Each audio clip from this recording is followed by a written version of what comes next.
Bonjour à toutes et à tous, vous écoutez Cinécast, le podcast qui chaque semaine vous recommande des films à voir au cinéma, en streaming ou en VOD. Aujourd'hui, je vais vous parler du film Master Gardener de Paul Schrader qui sort ce 5 juillet dans les salles françaises. Je ne pense pas qu'il y ait de sortie prévue pour la Belgique pour l'instant. Mais j'avais très envie de vous en parler parce que j'ai déjà eu l'occasion de le voir il y a plusieurs mois, en octobre, je pense, en festival. Le film était passé à la Mostra de Venise l'année dernière. Et comme il s'agit, du nouveau film de Paul Schrader, forcément, je voulais vous en parler. Et d'ailleurs, on retrouve au casting Joel Edgerton, Sigourney Weaver et Quintessa Swindell. Hem, alors peut-être vous aviez un petit peu suivi, heu, avec, First Reformed, Paul Schrader a démarré une trilogie sur la rédemption. Il y a eu ensuite, le film suivant, The Card Counter, qui était déjà présenté à Venise. Et puis maintenant, il y a donc ce Master, Gardener qui vient conclure cette trilogie. Mais de quoi est-il question dans Master Gardener? Il s'agit de l'histoire de Narvel qui est, horticulteur dévoué au jardin de la très raffinée madame Haverhill, pardon. Mais lorsque son employeuse l'oblige à prendre sa petite nièce Maya comme apprentie, le chaos s'installe, révélant ainsi les sombres secrets du passé de Narvel. On en discute un peu plus longuement après un extrait de la bande-annonce. The Nandina is a species native to Eastern Asia.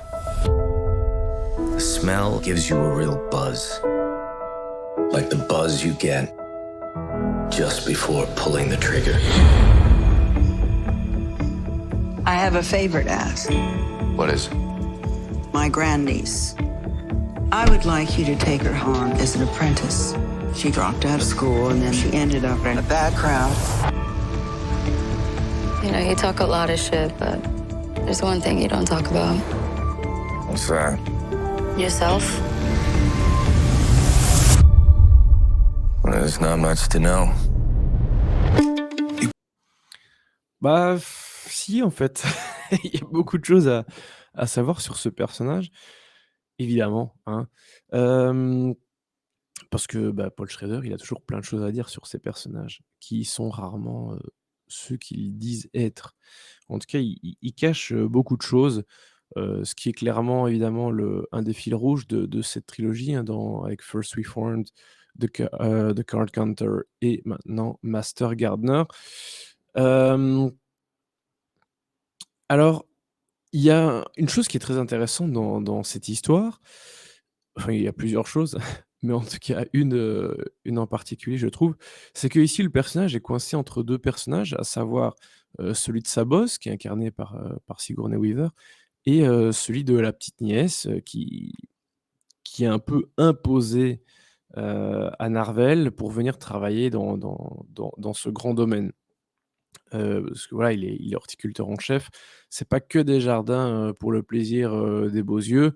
Non, ils ont une réputation, à tenir et donc voilà, c'est vraiment très important de garder un haut niveau, par rapport à ces fleurs, ces plantes, qui doivent être nickel, toute l'année parce qu'il y a des grands événements en plus. Bref, avoir une personne non qualifiée, pour venir enfin, ça vient un peu l'emmerder, en fait, le personnage de Narvel, donc il est pas hyper enthousiaste à avoir, cette gamine dans ses pattes parce que voilà, il la considère même si c'est une jeune femme, mais ça fait vraiment un peu, la gamine dans ses pattes et voilà, ça l'emmerde. Il essaie d'être gentil, de faire ce qu'il faut, pour l'accueillir comme il faut, mais voilà, c'est quand même un problème de l'avoir et c'est un problème d'avoir la patronne sur le dos, surtout que la patronne, voilà, il est son jardinier en chef, mais il fait des petits extras, quand elle lui demande. Donc il est pris un peu en tenaille entre 2 personnalités complètement différentes. Surtout que, voilà, la petite nièce, elle a son passé avec elle, avec ses mauvaises fréquentations qui forcément vont avoir un impact sur, la vie dans le domaine. Hem Et puis, Narvel, il a son passé à lui. Il a des contrôles judiciaires, assez régulièrement. Il a rendez-vous avec un type, dans un diner et voilà, ils discutent, ils font ce qu'il faut bien que son contrôleur soit limite devenu un ami au fur et à mesure des années. Mais en tant que spectateur, on ne sait pas quel est ce passé obscur, hein, quelle est la cause, de ce contrôle, judiciaire et forcément, bah, son passé à lui va aussi un peu ressurgir de façon, très particulière. Hem, j'ai trouvé que le truc en fait, c'est que ce film arrive donc après First Reformed, qui était un peu le renouveau, enfin, oui, oui,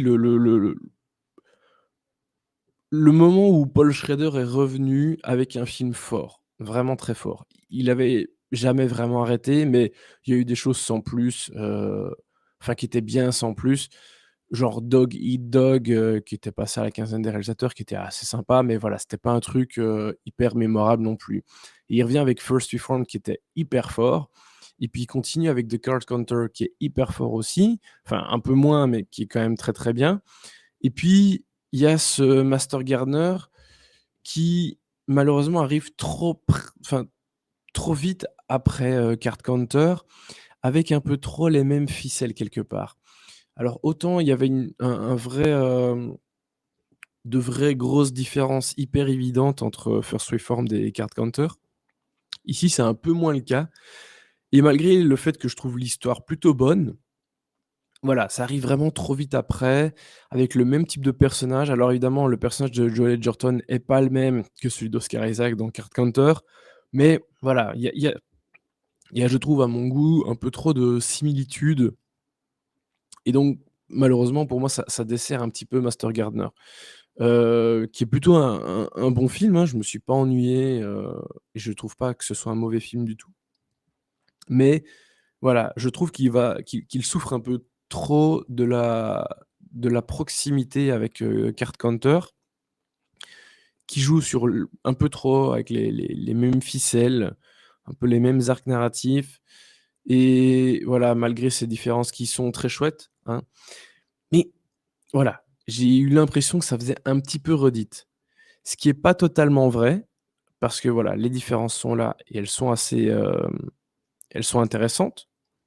Mais voilà, malheureusement, il y a un peu cette comparaison qui se fait naturellement, je trouve. Il n'empêche, ceci étant dit, que, bah, Joel Edgerton, Sigourney Weaver, et la jeune actrice, Quintessa Swindell, ils sont vraiment top. J'aime beaucoup le triangle qu'il y a entre ces personnages. Hem Parce que voilà, ils ont des relations, assez complexes. Il y a ce rapport évidemment entre, la patronne et Narvel, qui est assez, voilà, qui a un rapport d'autorité et puis lui-même a un rapport d'autorité avec Maya, mais en même temps, c'est la petite nièce de la patronne, donc il y a quelque chose de c'est pas qu'elle fait un peu ce qu'elle veut, mais voilà, il y a ce truc, qui est un peu enfin pas dangereux, mais compliqué pour lui à gérer. En tout cas qui peut l'être. Et je trouve que vraiment ce triangle de personnages est très intéressant et ça pour moi c'est vraiment un peu la bonne idée et le point fort du film. Le contexte aussi évidemment est très bien, hein, ce truc de domaine, horticole avec, où les personnages vont un petit peu se cacher et vivre leur vie tranquillement. C'est assez chouette, ça fonctionne bien. Et donc visuellement, c'est très intéressant parce que ça fait un peu moins, poisseux que les derniers films ou enfin que les films de manière générale de Paul Schrader. Il y a quand même quelque chose un petit peu d'inquiétant, un petit peu glauque comme ça, mais pas du tout de la même façon et dans quelque chose quand même d'assez clair. Et ça contraste pas mal, avec, bah, notamment de Card Counter et donc je trouve que voilà, malgré ces ressemblances, il y a quand même des petites choses qui font que bah, Master Gardener se détache, enfin arrive un petit peu à se détacher de son prédécesseur.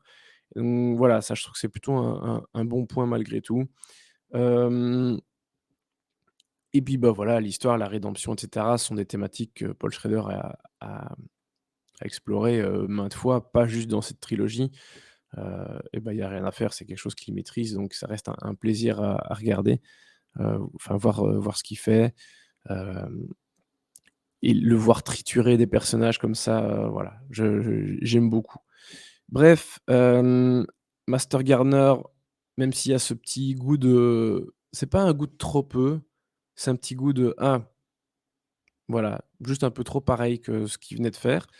Mais les différences sont quand même assez là, sont là pour faire en sorte qu'on passe un bon moment, enfin un bon moment, tout est relatif, hein, mais en tout cas pour faire de Master Gardener un bon film et donc pour la note, pour moi, ce sera quand même un bon 3 étoiles, je pense. Hem, donc voilà. Sur ce, je vous dis à très, très, très bientôt. Restez au taquet, heu, avec des nouvelles recommandations, hein et bah, d'ici là, n'hésitez pas à nous suivre sur les différentes, plateformes de podcast, hein, nous écouter là-bas et à nous suivre sur les différents réseaux sociaux avec le handle @cinécastBE. Je vous dis à très, très, très bientôt.